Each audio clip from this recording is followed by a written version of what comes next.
崔继义，下官在。那就去山岳社专处去看一看。诺。秋汛猛急，洪水泛滥，断了大军粮道，前线将士斩头沥血，总不能饿着肚子去杀敌吧？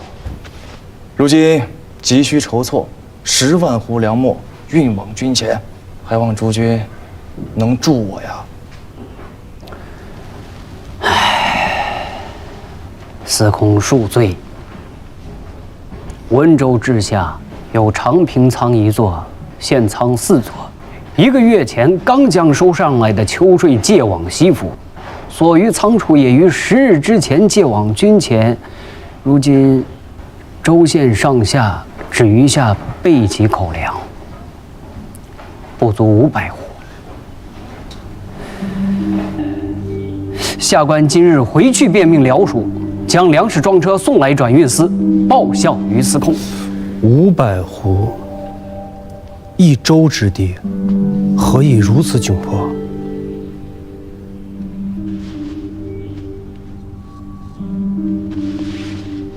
好叫崔继义知晓。秋粮借都之后，温州各处粮仓尚有余粮78000斛，据已于7日之前借予6州都转运司。啊！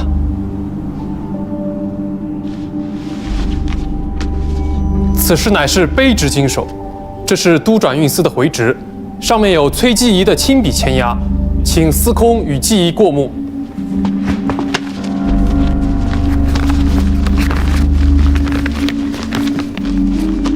78000斛，是都转运司6州转运司。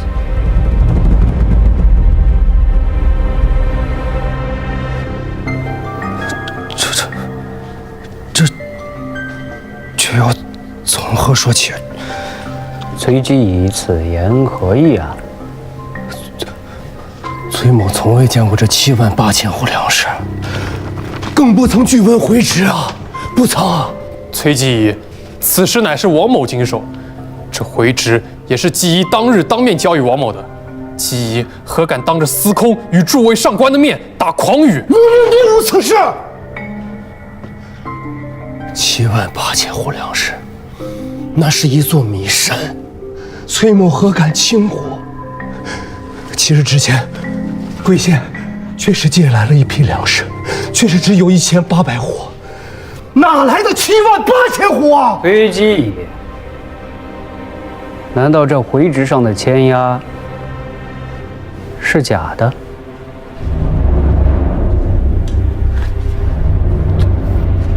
这签押，将这个贪墨军粮的贼子给我拿下，收押。卑职真的不曾见过。这崔继义得罪了，未曾见过。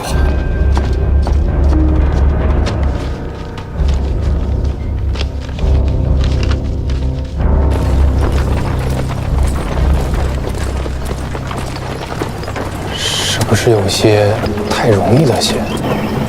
怕了？倒不是害怕，只是觉得这9郎君未免太轻信了些。那回执既是真的，他为何不信？如此冒信人言，这位郎君未免也太草包了些。久闻这位余丈郎君的大名了。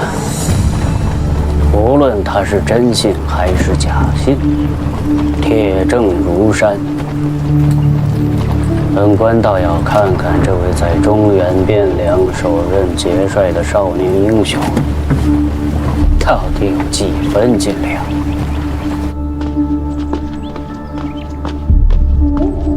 都头，守在门外，任何人不得靠近。是，郎君。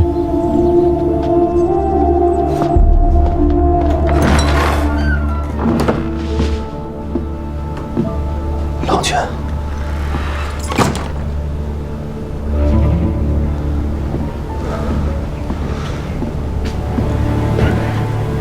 粮食呢？下官真的未曾见过那粮食。这不是粮食吗？如此阵仗，便吃不下饭了。卑职真的未曾见过。这不重要。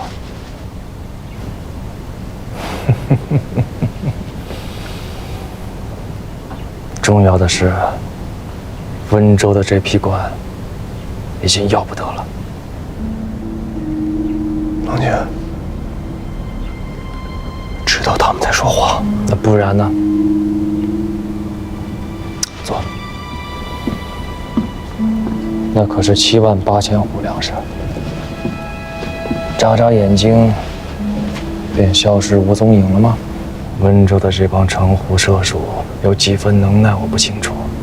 可你崔子谦有几分能耐，我自问还是知道的。郎君知道，下官是个谨慎的人，7、8万斛的粮食，如许大的数目。以郎君的仔细，势必要亲身验看核准。未得郎君允准，下官岂敢擅自在回执上签下落笔？不敢。然而，回执上却是下官的亲笔，难道转运司里有内鬼？他们敢如此大胆，想必是有恃无恐，手脚做得细密，即便去查，一时间也未必能查得出来。若是神官狗在，便是好了。这些龌龊下作的虚礼手段，瞒过郎君和下官容易，瞒过沈兄却是不易。沈兄有沈兄的法子，我有我的法子。郎君如何布置？下官谨奉君命，纵是粉身碎骨，下官也要将此事查个水落石出。既知道是鬼域伎俩，还查他做甚？做甚？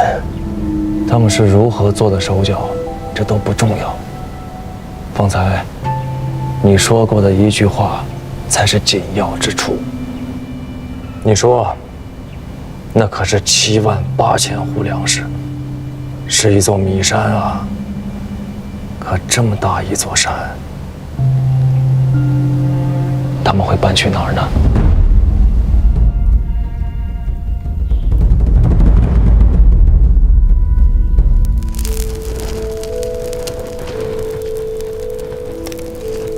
参之一字害人呐！张卫的诗皆不入我目，唯有一首却深得我心。世人结交须黄金，黄金不多交不深。纵令然诺暂相许，终是悠悠行入心。钱是个好东西，你说呢？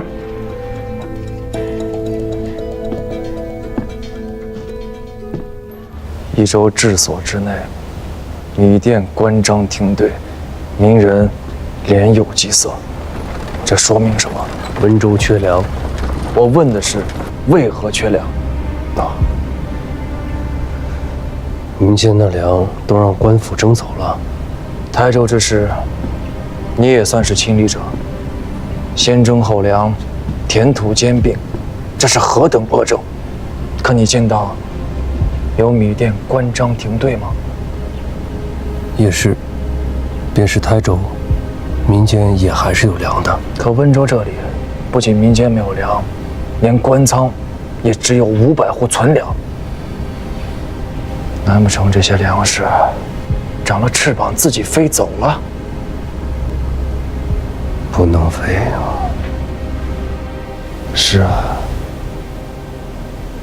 是啊，这手脚是7日之前做的，在没有拿到你的亲笔回执之前，他们敢将这些粮运出温州吗？断然是不敢的。那拿到回执之后，敢运了，但运得出去吗？运不出去。连日大雨，水路断绝，再加上海风肆虐，军粮都运不过来，他们自然也运不出去啊。粮食还在温州，会藏在哪儿呢？粮食受了朝会没变，因此存粮的地方必须干燥通风，而且不能有虫害和老鼠。这么多粮食，寻常的米店粮仓根本存放不下。温州左近能存下这么多粮食的所在有2处，一处是官府的昌平仓，另一处博弈坞的战仓。正是。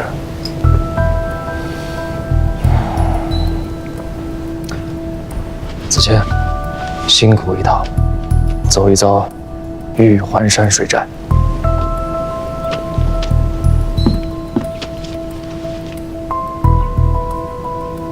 水师罗胜，我要借兵。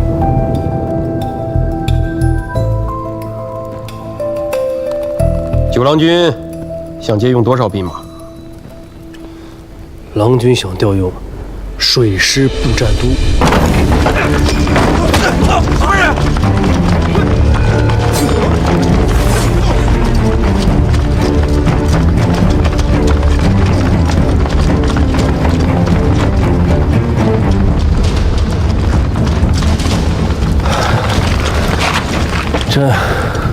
这许多间店铺仓储，怕是要等明日天亮了再来搜检。等不到明日了。提取方在哪？那边，带路，走。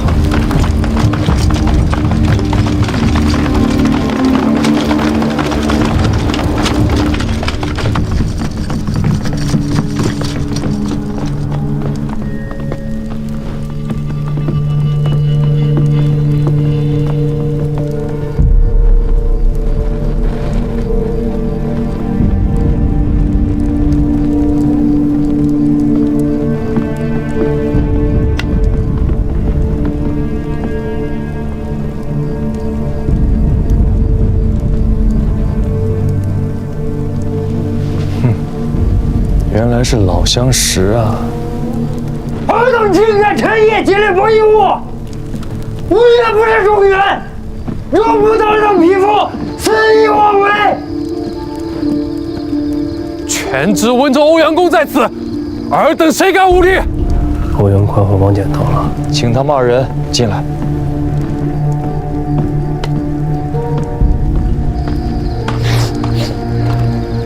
传九郎君君命，请欧阳明府与王县令入内叙话。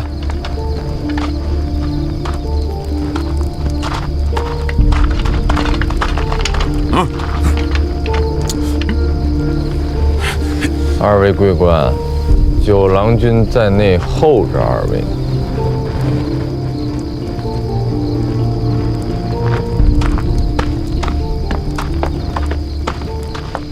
九郎君，这什么意思？欧阳宽，你这是与我说话呢？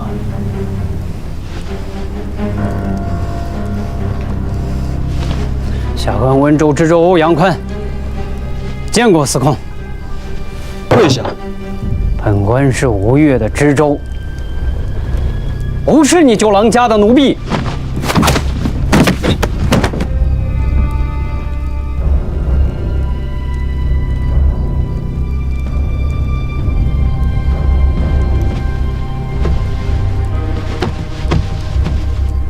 司空是国家公子，何以无故折辱大臣？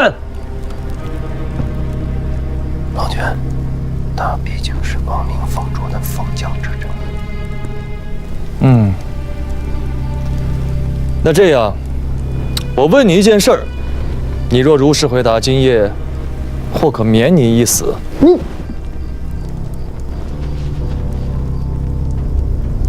程昭月给了你多少钱？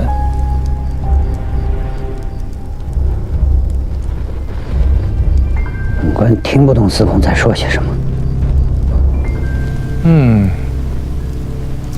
那你知道吗？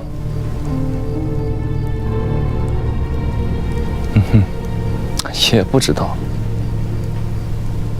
崔继义，下官在。那就去山岳社专处去看一看。诺。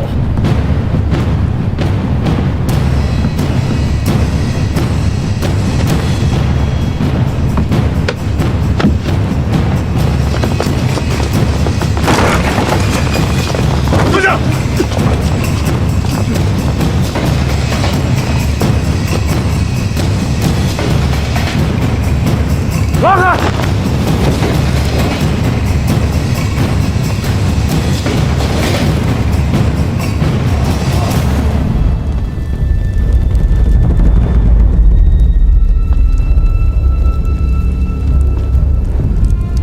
冒这么大的风险，弄了这许多粮食，便是撑破肚皮，你自家也吃不下吧？那自然要拿出去卖了。这吴越国中，能买得起这许多粮食的买家，确实也不多。温州博弈物里，这样的买家，就只有一家。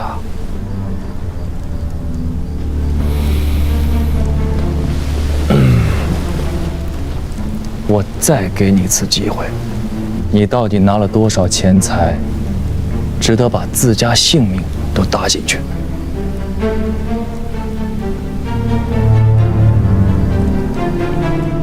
王军，找到了，找到了，都找到了。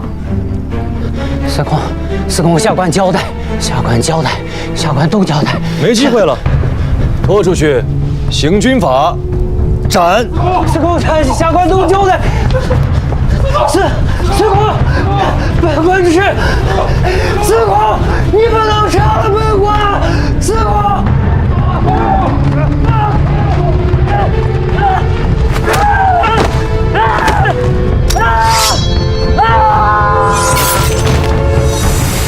自永德将入青田西，经西溪、漂西、长溪，在宁德登岸装车，直送军前。务必在本月初9日前拿到提举公事司神管沟的会旨。若误了日子，郎君军法森严，仔细你的脑袋。是。上来，快！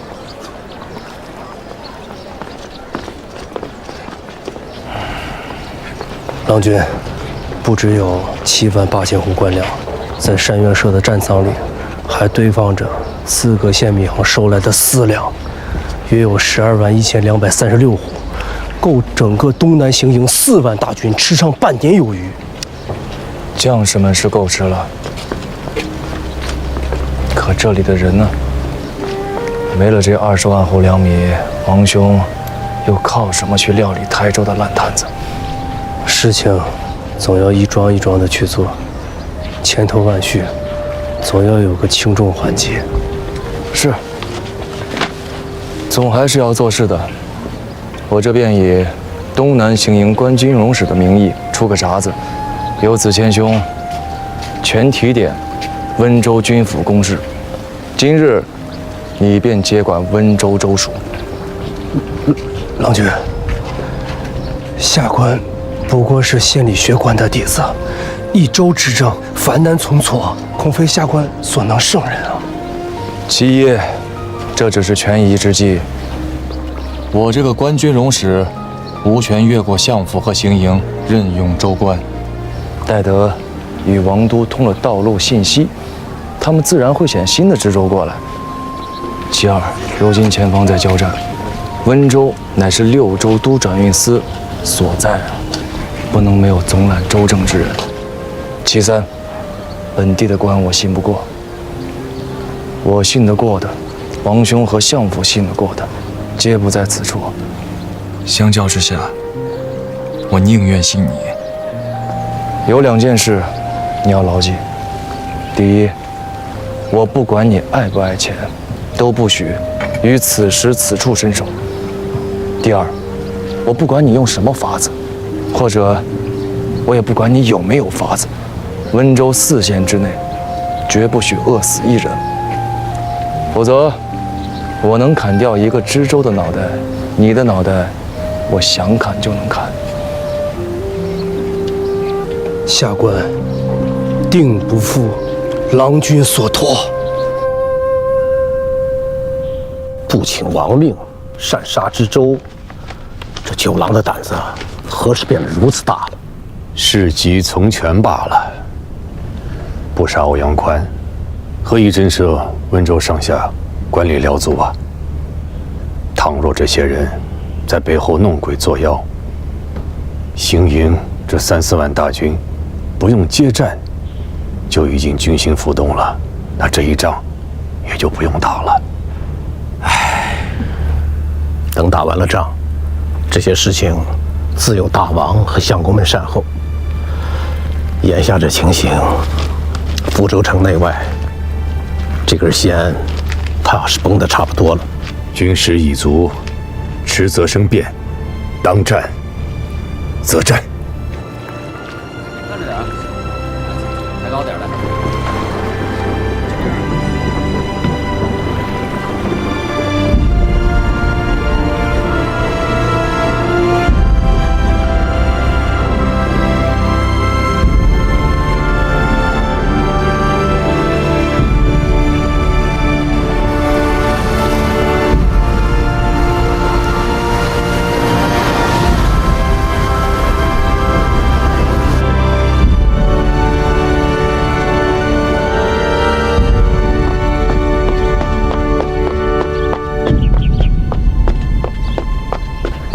御史台的。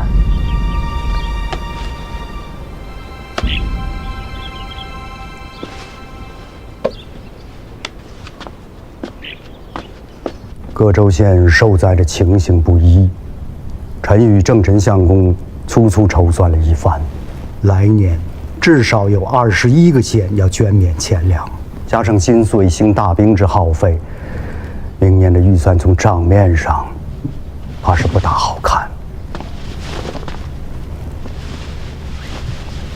九郎君自永嘉盐场给相府来了2封书信，请留粮米5万斛，以解温州诸县粮荒。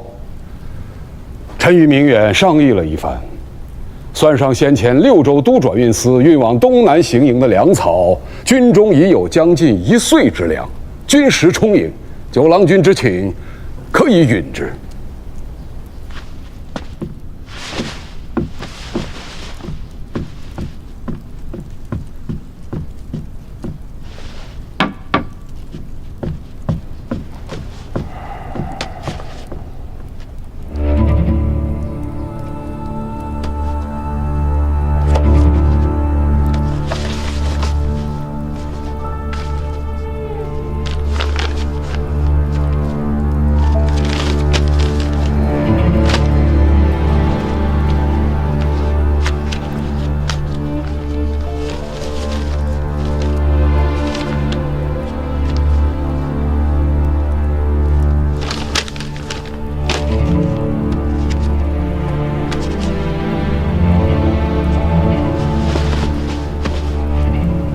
都是参合九郎跋扈、专权擅杀的，议吧。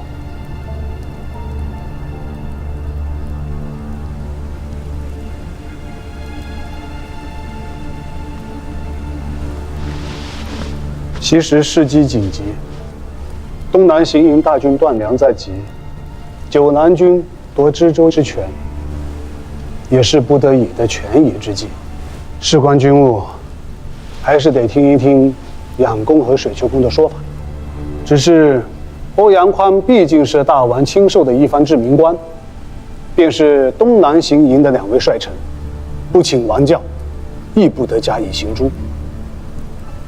九南军此举，确有擅权之嫌了。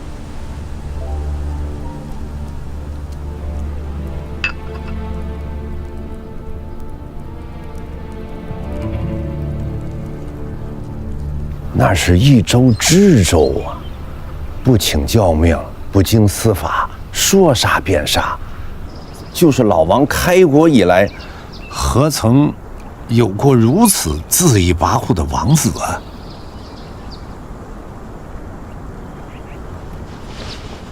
如今不是有一个了，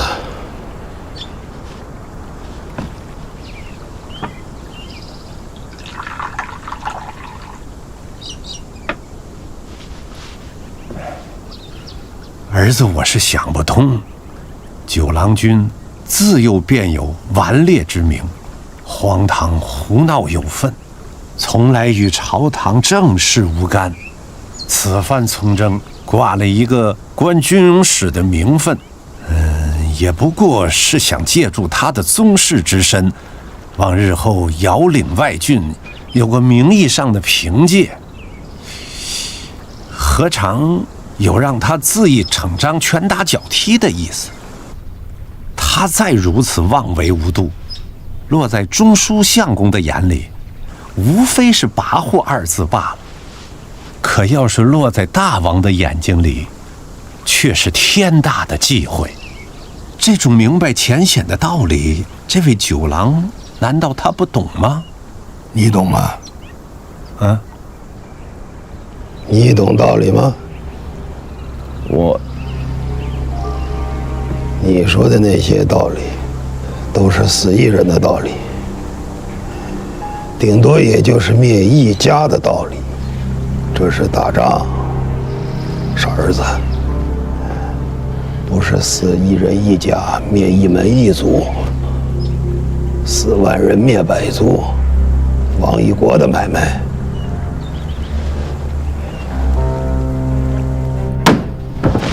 这是打仗，死生之地，存亡之道。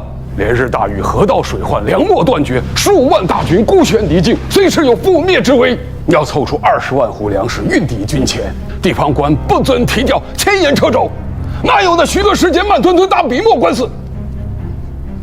军国大事当前，万事皆得从权。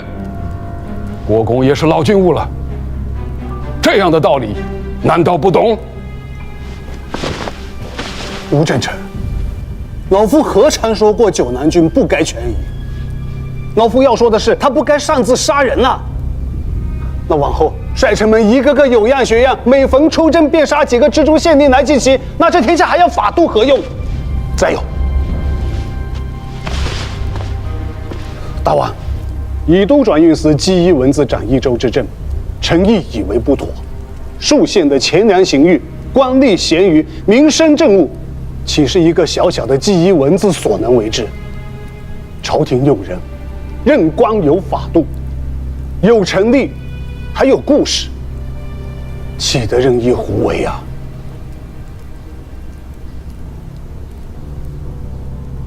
宁远以为呢？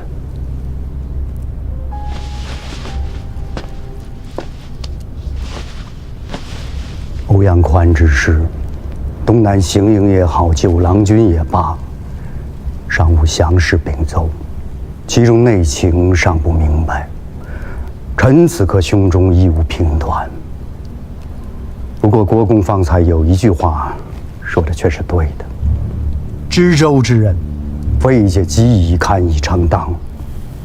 大军征战可以权宜，然则朝廷用人任官。温州乃6州专营司所在，干系东南行营良资供给，如何权宜不得？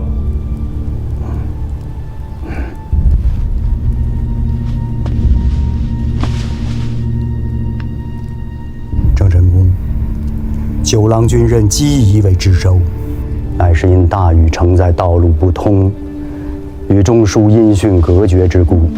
虽然不妥当，却是非常之时的不得已之为。如今雨停了，粮道也通了，人事全选，还是要依法度，守成立，循故事。大王，此事绝非寻常权政。如今大战方寒，大军粮秣调转，事务繁剧，全在九郎一人肩上。若是罢了崔某的知州，就等于当众打了九郎军的脸面。臣恐温州上下官佐闻知此事，会以为朝廷失了对九郎的信任，会更加蛮汉欺上，阳奉阴违。若是误了东南行营的良资，是要出大事的。